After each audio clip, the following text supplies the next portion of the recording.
Breaking news చూస్తున్న Madras high court మరో కీలక తీర్పు వెలువరించింది. దేవుడొక్కడే వీఐపీ అంటూ పేర్కొంది. దేవాలయాల్లో వీఐపీ సంస్కృతిపై తీవ్ర ఆగ్రహం వ్యక్తం చేసింది. దేవుడి ముందు అందరూ సమానమేనని స్పష్టం చేసింది. మంత్రులు, ఎమ్మెల్యేలు ఎప్పుడు పడితే అప్పుడు దైవ దర్శనానికి వెళ్లడానికి వీల్లేదంటూ వ్యాఖ్యలు చేసింది.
మద్రాస్ హైకోర్టు మరో కీలక తీర్పు వెలువరించింది.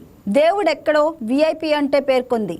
దేవాలయాల్లో వీఐపీ సంస్కృతిపై తీవ్ర ఆగ్రహం వ్యక్తం చేసింది. దేవుడి ముందు అందరూ సమానమేనని స్పష్టం చేసింది. మంత్రులు, ఎమ్మెల్యేలు ఎప్పుడు పడితే అప్పుడు దైవ దర్శనానికి వెళ్లడానికి వీల్లేదంటూ వ్యాఖ్యలు చేసింది. దీనిపై మనతో మాట్లాడడానికి ఏపీ హైకోర్టు అడ్వకేట్ శ్రీనివాస్ గారు ఉన్నారు. ఆయనతో మాట్లాడదాం దీని గురించి. నమస్తే శ్రీనివాస్ గారు. నమస్తే అండి. ఎస్ శ్రీనివాస్ గారు, చెప్పండి, అసలు ఇప్పుడు మద్రాసు హైకోర్టు ఏదైతే కీలక నిర్ణయం తీసుకుందో ఆ తీర్పు అనేది ప్రభావం ఆంధ్రప్రదేశ్లోని దేవాలయాలపై కూడా పడే అవకాశం ఉందంటారా? మన రాజ్యాంగపరమైనటువంటి కోర్టుల్లో వెలువరించేటువంటి తీర్పులు లేదా అభిప్రాయాలు తప్పనిసరిగా మిగతా వ్యవస్థల మీద, మిగతా రాష్ట్రాల మీద కూడా ఉంటుంది. ఎందుకంటే రాజ్యాంగపరమైనటువంటి కోర్టులకి ఆ శాంక్టిటీ ఉంటుంది. అయితే ఈ ప్రత్యేకమైనటువంటి కేసులో మద్రాస్ హైకోర్టు ఒక సుబ్రహ్మణ్య స్వామి టెంపుల్, మన తమిళనాడులో ఉన్నటువంటి ఒక టెంపుల్ కి విజిట్ చేసేటప్పుడు ఒక మినిస్టర్ గారు కాలాతీతం అయిన తర్వాత, క్లోజింగ్ టైం తర్వాత వెళ్ళి ఓపెన్ చేయించారనేటువంటి దాని మీద ఒక వ్యక్తి పబ్లిక్ ఇంట్రెస్ట్ లిటిగేషన్ ఫైల్ చేసి ఈ విధంగా దేవాలయాల్లో ఇట్లాంటి సంస్కృతి అంటే విఐపి సంస్కృతి ద్వారా అటు వచ్చేటువంటి భక్తులు నిజంగా డివోటీస్ వాళ్ళ యొక్క హక్కులు దెబ్బతింటమే కాకుండా ఇట్లా ప్రిఫరెన్షియల్ ట్రీట్మెంట్ ఇవ్వటం అనేటువంటిది, ముఖ్యంగా విఐపీలకి అట్లాంటి ప్రిఫరెన్షియల్ ట్రీట్మెంట్ ఇవ్వటం ద్వారా అది నష్టం చేస్తుంది అని చెప్పేసి హిందూ ధర్మం కానీ లేకపోతే సనాతన ధర్మం కానీ అట్లా విభజన చేసి చూడటం, మనుషుల్ని లేదా వ్యక్తుల్ని వాళ్ళ యొక్క హోదాలను బట్టి చూడటం తగదే అని చెప్పేసి ఆయన ఒక పిటిషన్ దాఖలు చేస్తే దాన్ని 7 సభ్యుల ధర్మాసనం మద్రాసు హైకోర్టు ఈ రోజు ఆ కేసు 2వ దశ విచారణకు వచ్చిన సందర్భంలో ప్రభుత్వం నుంచి దీని గురించి క్లారిఫికేషన్ అడిగింది. అడగటమే కాకుండా ఒక స్పష్టంగా ఇలాంటి సంస్కృతిని మనం డెవలప్ చేస్తే హక్కులు ఎవరైతే దేవాలయానికి వచ్చేటువంటి భక్తుల హక్కులు దెబ్బతింటవే కాకుండా మనం వాళ్ళ యొక్క హోదాని బట్టి వాళ్ళకి ప్రిఫరెన్స్ ఇచ్చినట్టు ఉంటుందని, ఇది కూడదని, అందులో దైవ కార్యానికి వెళ్ళేటువంటి వాళ్ళకి అవసరమైతే దేవుడి కోసం కొంత వెయిట్ చేయాలి తప్ప దేవుడినే మన కోసం వెయిట్ చేసేటువంటి సంస్కృతి ఉండకూడదు. అలా ఉండటం ద్వారా అది తప్పుడు సంకేతం ఇస్తుంది. ధర్మంలో ఏదైతే మత ధర్మాలు ఉన్నాయో ఆ మత ధర్మాలకు భిన్నంగా యాక్ట్ చేయడం అవుతుందని చెప్పేసి గౌరవ మద్రాసు హైకోర్టు అభిప్రాయపడింది. ఇది ఇంకా తుది విచారణ ఇంకా జరగాల్సి ఉంది.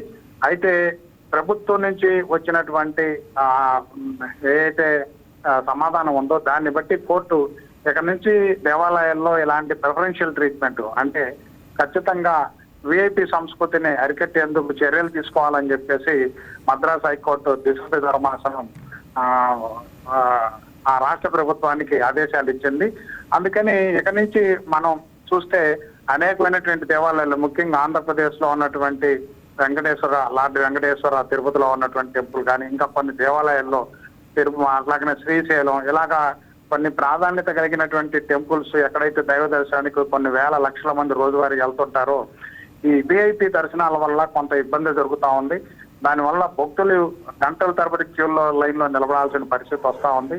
ఆ విధంగా పెద్దవారు లేకపోతే వికలాంగులు లేకపోతే అనారోగ్యంగా ఉన్నటువంటి వాళ్ళు దైవ దర్శనానికి వెళ్ళడానికి చాలా లేట్ అయ్యేటువంటి పరిస్థితి కనిపిస్తా ఉంది. ఆ విధంగా ప్రిఫరెన్షియల్ ట్రీట్మెంట్ ఇవ్వకుండా అందరికీ ఒకే విధమైన ట్రీట్మెంట్ ఇవ్వాలని, మూతపడిన సందర్భంలో దేవాలయాలు ఖచ్చితంగా విఐపి దర్శనం అయినా సరే వారికి అనుమతించకూడదని, దేవుణ్ణి మనిషి కోసం వెయిట్ చేయించకూడదని చెప్పేసి కోర్టు అభిప్రాయపడింది.